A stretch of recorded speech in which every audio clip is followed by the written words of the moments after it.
नमस्कार प्रेक्षकांनो, आपण पाहतोय या मालिकेचा कालचा म्हणजेच 31 जुलैचा रिव्ह्यू. चला तर मग बघूयात कालच्या या एपिसोडमध्ये नेमकं काय काय घडून गेलं आहे ते. तर सगळ्यात आधी आपल्याला हे पाहायला मिळतं की ती जी मंजिरी असते ना, ती रुद्रकेतू नेमका कुठे आहे हे शोधण्याचा प्रयत्न करत असते आणि त्यासाठी ती एक विधी करत असते. पण अचानक त्या ठिकाणी आग लागते आणि मंजिरी जे काही करत असते ते सगळं काही जळून खाक होतं. त्यामुळे मंजिरी घाबरते. हे असं कसं घडलं हा प्रश्न तिला पडलेला असतो आणि त्याच वेळी त्या ठिकाणी ती जी मार्जरी असते ना, ती प्रकट होते आणि मंजिरीला सांगते की मंजिरी सावध हो, स्वतःचं रक्षण कर, काहीतरी अघटित घडलं आहे. आणि हे ऐकून मंजिरी घाबरून विचारते की मार्जरी, आता काय घडलं आहे, आता आणखीन काय वाईट होणं बाकी आहे. आणि त्यावेळी मार्जरी म्हणते की ते मलाही माहीत नाही, पण काहीतरी भयंकर घडलंय, तू जा, स्वतःला वाचव. आणि ते ऐकून ही मंजिरी खूपच घाबरते. दुसरीकडे आपल्याला हे पाहायला मिळतं की अंबिकाला म्हणजेच लाडक्या राधाला पाहून शिवनाथला खूप आनंद होतो. त्याचे डोळे भरून येतात आणि मग त्यानंतर तो मायेने तिच्या डोक्यावरून हात फिरवतो. पण काही कारणांमुळे अंबिका मात्र बेशुद्ध अवस्थेत असते आणि मग त्यानंतर शिवनाथ तिच्या डोक्यावर हात ठेवून एक मंत्र म्हणतो आणि त्यानंतर अंबिका शुद्धीवर येते. आणि जेव्हा ती डोळे उघडते तेव्हा आपल्या बाबांना आपल्या समोर पाहून तिला खूप आनंद होतो. ती फक्त रडत त्यांच्याकडे पाहत असते. त्याचवेळी घरामध्ये मात्र काहीतरी वेगळंच घडत असतं. अजित, माया, नर्मदा आणि दामोदर हे चौघेही जण घाबरून एका रूममध्ये बसलेले असतात आणि तितक्यात त्यांच्या रूमचा दरवाजा कोणीतरी बाहेरून जोरात वाजवायला सुरुवात करतं. तो आवाज ऐकून हे चौघेजण आणखीन घाबरतात, एकमेकांना अगदी पकडूनच बसतात. काय करावं त्यांना समजत नसतं. आणि इकडे दरवाजा वाजायचा काही थांबत नसतो. आणि मग शेवटी नर्मदा मायाला म्हणते की माया, जा बरं, कोण आहे बघून ये. तर माया घाबरून म्हणते, काय मी नाही जाणार. आणि मग ती अजितला सांगते. तर हा अजित तर चिडूनच म्हणतो, नाही, माझा जाण्याचा तर काही प्रश्नच येत नाही, तुम्हाला जायचं तर जा. आणि मग त्यानंतर ते चौघे असं ठरवतात की आपण हळूहळू एकत्रच दरवाजाजवळ जायचं, दरवाजा उघडायचा आणि कोण आहे ते पाहायचं. आणि मग ते एकमेकांचा हात हातात घेऊन अगदी सावकाशपणे दरवाजाच्या दिशेने जातात आणि मग दरवाजा उघडतात. तर दरवाजामध्ये उभा असतो रुद्रकेतू आणि रुद्रकेतूंना पाहून माया आणि नर्मदा या दोघींच्या पायाखालची जमीनच सरकते. कारण त्यांना माहिती असतं की आपण सकाळी याच माणसाची डेड बॉडी मंदिरातून घेऊन आलो होतो. अजितला आणि दामोदरला काही कल्पना नसते, त्यामुळे ते दोघे फक्त थोडेसे घाबरलेले असतात. हा कोण माणूस आहे, इथे कसा आला, असा प्रश्न त्यांना पडलेला असतो. तर रुद्रकेतू दामोदर, माया, अजित आणि नर्मदा यांना विचारतो की गौरी कुठे आहे, मीरा कुठे आहे. पण ह्या चौघांना काहीच उत्तर देता येत नाही आणि मग रुद्रकेतू त्याच्या मार्गाने निघून जातो. त्यानंतर आपल्याला असं पाहायला मिळतं की राधा आणि शिवनाथ दोघेही रडतच एकमेकांची चौकशी करत असतात. आणि मग त्यानंतर राधा शिवनाथला, बाबा तुम्ही इथे आलात तरी कसं, हे विचारायला सुरुवात करते. त्यानंतर दुसरीकडे आपल्याला असं पाहायला मिळतं की रुद्रकेतू निघून गेल्यानंतर माया पटकन रूमचा दरवाजा बंद करते. ती आणि नर्मदा तर फक्त मोठमोठ्याने ओरडत असतात. दामोदर, अजित त्यांना विचारतात की काय झालंय. आणि तेव्हा त्या दोघीजणी सांगू लागतात की आम्ही सकाळी ह्याच माणसाची डेड बॉडी मंदिरातून घेऊन आलो होतो. आणि ते ऐकून मग अजित आणि दामोदरला सुद्धा मोठा धक्का बसतो. त्यांना समजतच नाही की आत्ता आपल्यासमोर जो उभा होता तो जिवंत माणूस होता, आत्मा होता की आणखीन काही. ते चौघेजण खूप घाबरतात. काय करावं त्यांना समजत नसतं. पण मग त्यानंतर अचानक त्या नर्मदाच्या लक्षात येतं की तो जो रुद्रकेतू आहे तो गौरी म्हणून नाव घेत होता. तर माया म्हणते, नाही, तो मीराचं नाव घेत होता, नक्कीच तो मीराला शोधत इथे आलाय आणि आता आपल्याला लवकरात लवकर हे त्या मंजिरी मॅडमला सांगायला हवं.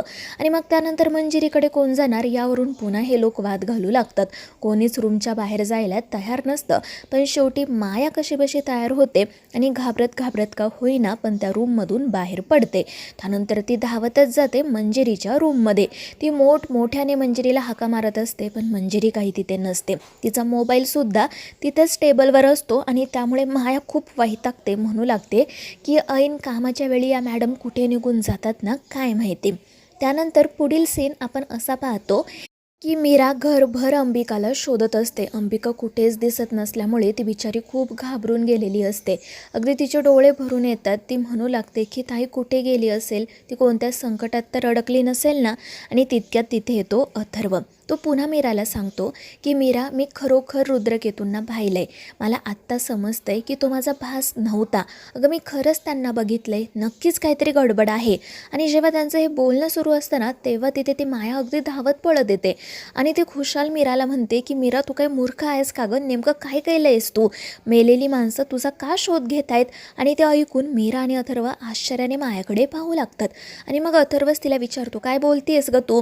आणि मग ही माया त्यांना सांगू लागते की तुम्हाला माहिती आहे का, आत्ता माझ्या रूममध्ये एक म्हातारा माणूस आला होता.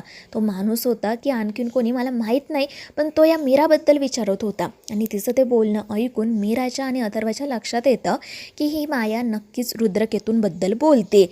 आणि मग त्यानंतर माया आणखीन काही प्रश्न विचारणार त्याआधीच अथर्व म्हणतो की माया, तू उगाच काहीतरी बोलू नको, आमचा काही तुझ्यावर विश्वास नाही आहे. आणि मग तो मीराला घेऊन पटकन तेथून निघून जातो.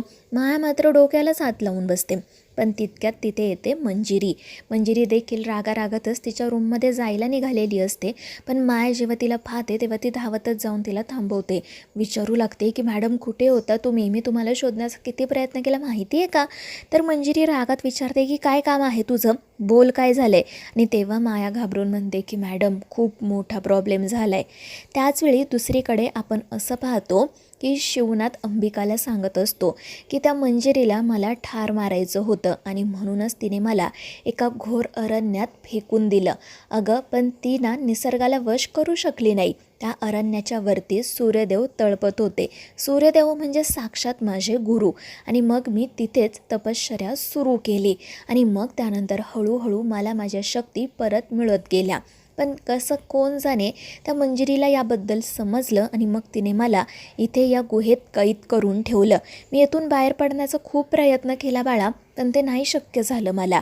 आणि त्यावेळी अंबिका म्हणते की बाबा, तुम्हाला माहिती आहे का ही गुहा कुठे आहे? अहो, ही गुहा आमच्याच घराच्या खाली आहे. त्या मंजिरीने हे घर आतून पूर्णपणे पोखरलं आहे. आणि ते ऐकून शिवनाथला मोठा धक्काच बसतो. तो म्हणतो, काय बोलतेस तू हे? म्हणजे इतके दिवस मी तुम्हा दोघींच्या इतक्या जवळ होतो? तर अंबिका रडतच म्हणते, हो बाबा, आणि माहीत नाही का, पण आम्हाला ते कधीच जाणवलं नाही. पण आता ना आपल्याला लवकरात लवकर इथून बाहेर पडावं लागेल. आणि त्यावेळी शिवनाथ म्हणतो, हो राधा बाळा, आता आपल्याला इथून बाहेर पडावंच लागेल, कारण आता त्या मंजिरीच्या पराभवाची सुरुवात झालेली आहे.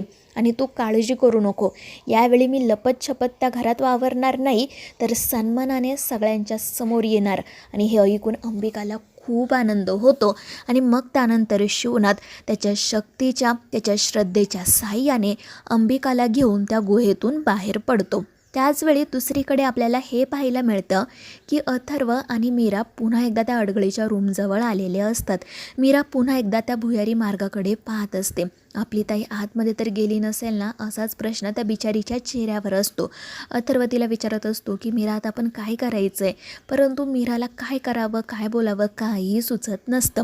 आणि त्याचवेळी आपण पाहतो की शिवनाथ आणि अंबिका त्या ठिकाणी आलेले असतात. पण ते दोघेजण, अथर्व तिथे असल्यामुळे मीराच्या काही समोर येत नाही. तिथेच एके ठिकाणी थांबतात. त्या दोघांना मीरा आणि अथर्व दिसत असतात, पण या दोघांना मात्र ते दोघे दिसत नसतात. तर दुसरीकडे आपल्याला हे पाहायला मिळतं की ती जी माया असते ना, ती रुद्रकेतूबद्दल मंजिरीला सांगते आणि विचारू लागते की मॅडम, तो माणूस तर मेला होता ना, मग जिवंत कसा झाला? आणि आता मला सांगा, तो आम्हाला मारून तर टाकणार नाही ना? पण मंजिरी काहीच बोलत नसते. माया मात्र खूप जास्त घाबरलेली असते. तिच्या मनात अनेक प्रश्न निर्माण झालेले असतात. आणि त्यातच मंजिरी तिचा गळा पकडत म्हणते की हे बघ, घाबरू नको. तो काय तुला मारून टाकणार नाही, आणि जर तू मेली ना तरीही आम्हाला काही फरक पडत नाही.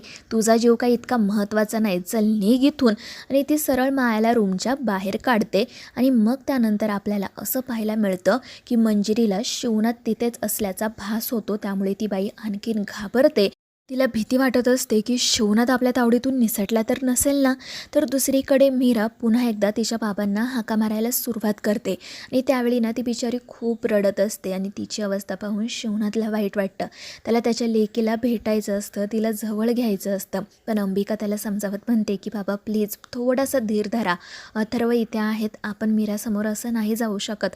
थोडा वेळ थांबा, आपण तिला लवकरच भेटूयात. आणि त्यावर शिवनाथही हो म्हणतो. त्याचवेळी दुसरीकडे ती जी मंजिरी असते ना, ती तिच्या त्या गुप्त गुहेत आलेली असते. आणि तिथे ती शिवनाथला शोधण्याचा खूप प्रयत्न करते, पण शिवनाथ काही तिच्या हाती लागत नाही. त्यानंतर मग दुसरा दिवस उजाडतो. मीरा आणि अथर्व हॉलमध्ये एकमेकांशी बोलत उभे असतात. मीरा अथर्वला सांगत असते की मी काल खरंच तिथे ना बाबांचा आवाज ऐकला होता आणि त्यांचं हे बोलणं सुरू असतानाच अंबिका शिवनाथला घेऊन घरात येते आणि त्यानंतर शिवनाथ प्रेमाने मीराला हाक मारतो आणि जेव्हा मीरा त्याचा आवाज ऐकते ती तिच्या बाबांना पाहते तेव्हा तिचा आणि अथर्वाचा आनंद गगनात मावेनासा होतो. मीरा धावतच जाऊन शिवनाथला मिठी मारते. इतक्या दिवसांनंतर ती तिच्या बाबांना भेटलेली असते. तिला खूप आनंद झालेला असतो आणि आपली ताईसुद्धा सुखरूप आहे हे पाहून तिच्या जीवात जीव येतो. आणि मग त्यानंतर घरातील इतर सगळे सदस्यसुद्धा त्या ठिकाणी येतात. शिवनाथला पाहून त्या सगळ्यांनाच आश्चर्याचा धक्का बसतो आणि सगळ्यात जास्त धक्का बसलेला असतो तो त्या मंजिरीला. ती तर घाबरूनच शिवनाथ आणि अंबिकाकडे पाहत असते. तर मित्रांनो, आता या मालिकेच्या पुढील भागांमध्ये नेमकं काय काय घडणार आहे ना हे जाणून घेण्यासाठी आपल्या चॅनलला सबस्क्राईब करा.